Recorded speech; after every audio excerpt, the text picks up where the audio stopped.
Hi, welcome to Viral Tai Chi, day 6.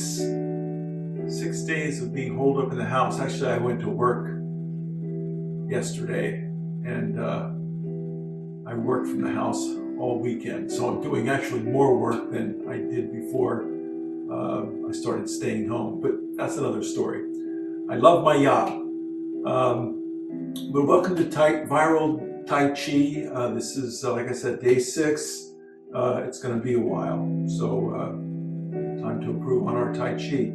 Today I'd like to talk about the center, and what is the center, and what it does, and where it is, and let's all explore that now with me. So the center is your lower Tien. And as you may have heard me speak before of the 3 centers, the one in the middle of your head, the one in the middle of your chest at about heart level, and the one in the middle of your pelvis in about 2 inches below your navel, the Tien, the main center. And you know, as I've explained before, if you line up those centers and you move those centers by gliding your hips left or right, forward or backwards, until you find the weight centered on the middle of the foot, the back of the ball of the foot, the bubbling well, then you can balance by just lining those centers up, keeping them lined up. About 85% of your weight, 80% of your weight is over that one spot, makes the other foot empty. And then you can move it around and do whatever you want with it. But today I'm going to be discussing the center from a slightly different perspective, about the center initiating all movement, whether it be the hands, or whether it be the foot, or a kick. It should all come from the center. But, you know, and how do we make that happen? That's the challenge, and that's what you should be seeking. Tai Chi is a journey of discovery, of self-discovery, of discovery of how you fit into the world, how the world fits into you. So don't waste the day. Make every day a Tai Chi day, and you'll find it to be more rewarding than you could have possibly imagined. But anyway, I'm getting off the subject. Let's talk about the center. So the center, the main center, the Tien, is about 2 inches below your navel, back here in the middle of your pelvic girdle. So right about where your lower intestine is going this way, or if you're a man, maybe slightly north of your prostate. But it's in there, and we rotate around that center, and we move that center in different directions. So let's start off with just putting your feet hip width apart, and let's move the center in different patterns. So let's start by rotating the hips in a big circle. Just visualize that spot. Make it a ball, a small ball, like a golf ball or a ping pong ball. Just imagine that spot moving around. You're moving it with your hips. Now let's reverse that. Move the hips with the center. So let the center be the guide of where you want the hips to go. Just moving it around in a circle, and change the direction. Go the other way. And stop here. Now let's move it in a figure 8. So forward, through the middle, backward, forward, diagonally through the middle, forward, diagonally to the back. Now let's round those out. Just feel the center moving.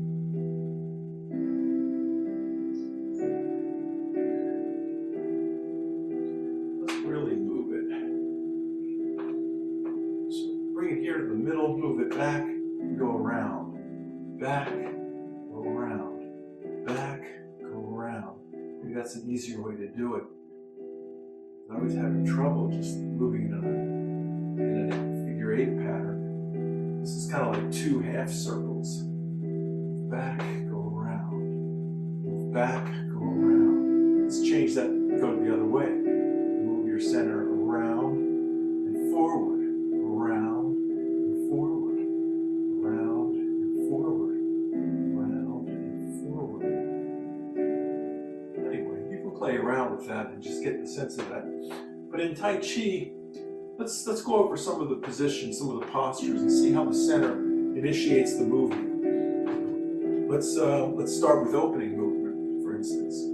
If we sink, if we stand there in the state of Wuji and just relax, we shift the weight to the right by moving the center to the right. And then you feel the left foot become empty. You pick up that left foot, place it here. Now move the center. So you have to sink. So the center goes down and to the left until it reaches the point where you have equal weight on both feet. Then you know the center is right in the middle. Now with the center, move your hands up.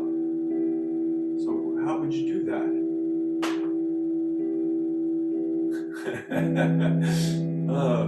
Well, you know, think about what I teach in relation to the expression of energy in each move. It's usually has something to do with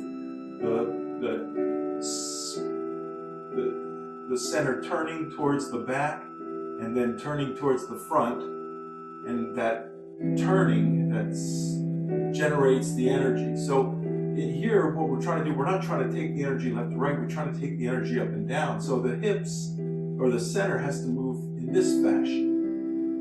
Not in this fashion, going this way or this way, but this way or this way.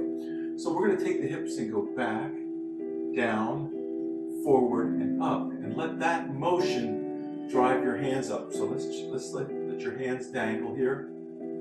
Pull your shoulders back, and then let the shoulders drop into a natural position. Move the hips back, down, bend the knees forward, and come up. Let's try that again. Let your hands settle.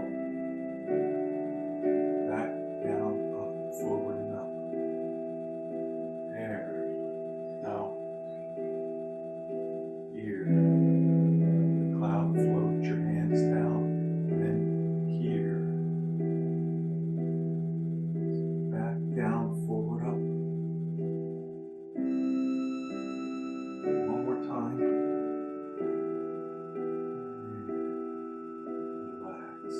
So it's kind of like doing this.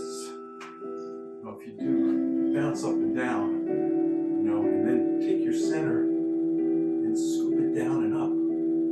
Let it settle. Okay, that's one thing. Now when we do like brush the knee and we're in a bow stance, we rotate those hips in order to express what's happening there. Well, you know, your back here, you're in this position at some point. Your weight's on the back leg, or mostly on the back leg. You're turning the hips to the right, loading up the center. Now the center turns, and look what happens. As the center turns, my hand comes down, and this hand comes back. And then when my center goes forward, it takes my left hand with it, and pushes my right hand forward. How does the center push my right hand forward? Well, it's turning my hips forward, and my shoulders are attached to my hips, and you know they're never going to, yang style, they're never going to twist. The shoulders are always going to be aligned with the hips. So as the hips turn, my shoulder gets pushed forward, and my hand's attached to the end of my arm, which is attached to my shoulder. That's how my center is generating or initiating the expression. And when you walk into the next position, you recoil, so the center turns a little bit, relaxes, you sink, recoil, roll the arms, step out, recoil, put that hand in the brush the knee position, and then turn the center forward. Notice the circularity in this hand here. You push. As you recoil, the shoulder gets pulled back, the hand is still moving forward, so the arm gets straightened, and then it kind of pulls the hand up above where it came out. So it's making this circular pattern, and that's being driven by the center, pulling the shoulder back. So just to review that, we'll start here.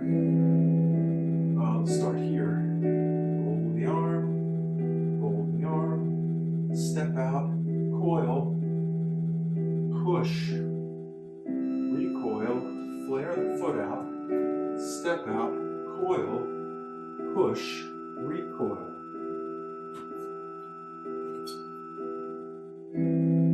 The center is generating all of that movement. Now let's try that again. Let's focus on the center.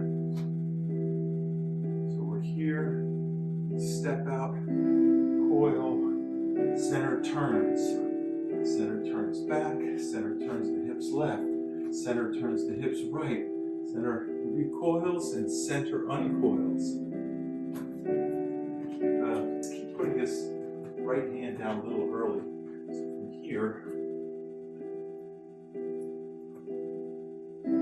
here's where I want to put it down. And then brushes the knee. When you brush the knee, just as a reminder, you're not doing this. It's not you're getting here and you're going out like this. Hips haven't turned. So you want to put the hand down here just if you were to draw a straight line from the front of your hip up this way, your hand probably wants to be somewhere to the right of that or somewhere to the outside of that. So it's here, and then turn. See how the hip turn moves the arm? Palm stays flat to the ground.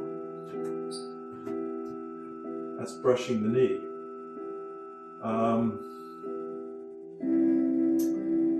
Let's see. Let's pick a couple of other places where the center. How about single whip? The way I've been teaching you, and that is all about the hips, driving the shoulders, driving the arms, and at the very beginning of that chain lies the center. So let's start from here. Push at the end of grass sparrow's tail, and then we wave hands like clouds, adjust that right foot, turn back to the right, and as you turn left, the right shoulder gets pushed out, so that drives the pluck. You step out, start uncurling the left hand as you coil the hips to the right, moving that left shoulder out, which pushes the left hand out. And you end up with your belly button pointing in this direction and the expression somewhere over here as you uncoil the hand. And that continues to make that wave hands like clouds motion, circular. And let's do it again, just so you can see what it looks like, or see if you can see the center directing all this.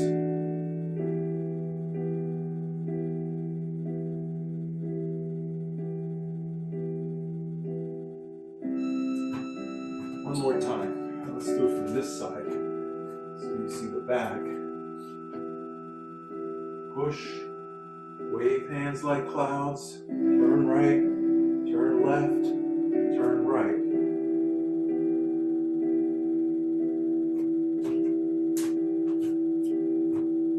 And let's pick one.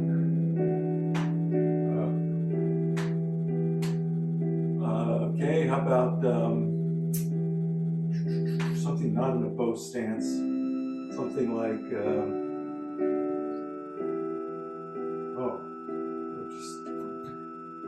after the second single whip in 24 form, you have high pat on the horse, and of course I do that a little differently than traditional yang style as well, but it goes something like this. You end up plucking, stepping out here.